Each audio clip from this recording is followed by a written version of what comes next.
এবার ইরানের আক্রমণে মধ্যপ্রাচ্য থেকে পালাতে বাধ্য হবে আমেরিকা যুক্তরাষ্ট্র। কেন বলছি, গতকাল আমেরিকা যুক্তরাষ্ট্রের যে সবচেয়ে দামি 300 কোটি টাকার অ্যাপাচি হেলিকপ্টার তা ইরান সস্তার সেই সাইড ড্রোন দিয়ে মেরে গুড়িয়ে দিয়েছে।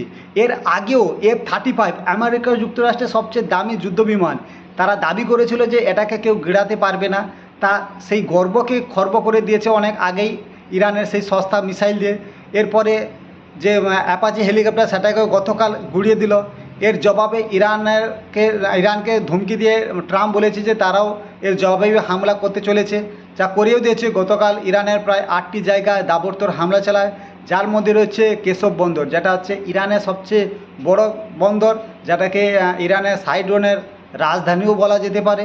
তাছাড়া সবথেকে বড় কাজ করেছে যে ওয়াটার প্ল্যান্ট, যেখানে সমুদ্রের জল পরিশুদ্ধ হয়ে ইরানের জনগণের কাছে যায়, সেই ওয়াটার প্ল্যান্টেও আমেরিকা যুক্তরাষ্ট্র আক্রমণ চালায়।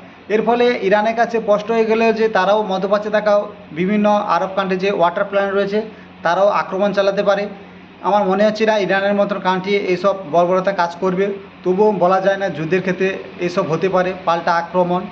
অন্যদিকে বলে রাখি, ইরানের যে বিদেশ মন্ত্রী আব্বাস আরাকচি গতকাল মধ্যরাতেই সংবাদ সম্মেলনে বলা যে তারাও মধ্যপ্রাচ্যে থাকা যেসব আমেরিকান ঘাঁটি রয়েছে পুরোপুরি উড়িয়ে দেবে। এগুলো থাকতে হলে তাদের মধ্যপ্রাচ্য থেকে চলে যেতে হবে।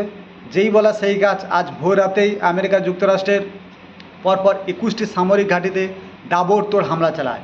এদিকে শোনা যাচ্ছে ট্রাম্প ভোর ভোর বলেছে যে তারা যুদ্ধবিরতি চাইছে।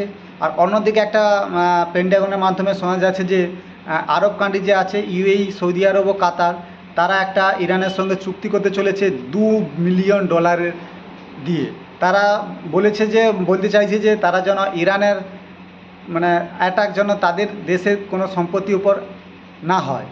এই জন্য একটা কী বলবো, হপ্তাও যেটাকে বলা যায় দাদা হয়ে গেছে, মধ্যপ্রাচ্যের সুপার পাওয়ারে পরিণত হতে যাচ্ছে ইরান না, এই জন্য ভয়ে এসব করছে। অন্যদিকে ট্রাম্প প্রশাসনও যে ট্রাম্প তাও ইসরায়েলের যে প্রেসিডেন্ট নেতানিয়াহুকে সরাসরি হুমকি দিয়ে বলেছে তারা যেন ইরান ও লেবাননের ওপর আক্রমণ পুরোপুরি বন্ধ করে দেয়, আর যদি না করে তাহলে আমেরিকা যুক্তরাষ্ট্র ইসরায়েলের সাথ ছেড়ে দেবে। অন্যদিকে নেতানিয়াহু ফেঁসে গেছে, কারণ কয়েকদিন পর ইসরায়েলে ভোট হবে, ইলেকশন হবে। সেখানে তাদের জনগণ দাবি করছে যে ইরানের উপর যেন দাবড়তোড় হামলা করে। আর অন্যদিকে ট্রাম্প প্রশাসন চাপে পড়ে গেছে, তাদের জনগণ চাইছে যুদ্ধ যত তাড়াতাড়ি সম্ভব বন্ধ করতে। নেতানিয়াহুকে যদি ভোটে জিততে হয়, প্রধানমন্ত্রী পদে থাকতে হয়, তাহলে তাকে যুদ্ধ চালিয়ে যেতে হবে। আর অন্যদিকে ট্রাম্প প্রশাসনও ফেঁসে গেছে, তাদের জনগণ চাইছে যত সম্ভব মধ্যপ্রাচ্যের যুদ্ধকে যেন ট্রাম্প একটা দাদা হিসাবে বন্ধ করে দেয়। কোনো দিকেই সম্ভব হচ্ছে না। এদিকে ট্রাম্পের কথা কোনো প্রকারে শুনছে না নেতানিয়াহু, আর কি বলবো, যুদ্ধময় লেগেই আছে, একে ওপরে প্রতিঘাত। কী বলবো, যুদ্ধবিরতি যে হচ্ছে সিজফায়ার, সেটা অল টাইম কে কতবার ভাঙতে পারে, হওয়ার সঙ্গে সঙ্গে কে প্রথম ভাঙতে পারে, এটা এখন চালু হয়ে গেছে, ট্র্যাজেডি হয়ে গেছে। তো দেখা যাক পরবর্তীতে কী হয়, কারণ ইরান যেহেতু আমেরিকা যুক্তরাষ্ট্রে 21টি ঘাঁটিতে আক্রমণ করেছে, আমেরিকা যুক্তরাষ্ট্র ছেড়ে দেওয়ার পাত্র নয়। তাদের অত্যাধুনিক অ্যাপাচি হেলিকপ্টারও ধ্বংস করে দিয়েছে। এই ক্ষোভও থাকবে আমেরিকা যুক্তরাষ্ট্রে। দেখা যাক কোন মুহূর্তে আবার প্রতিকার আনতে পারে ইরানের ওপর। আপনারা নজরে রাখুন, আর ভিডিওগুলো ভালো লাগলে অবশ্যই সাবস্ক্রাইব করে আমাদের সঙ্গে জুড়ে থাকবেন। তো চলুন, দেখা হচ্ছে পরের ভিডিওতে। বাই।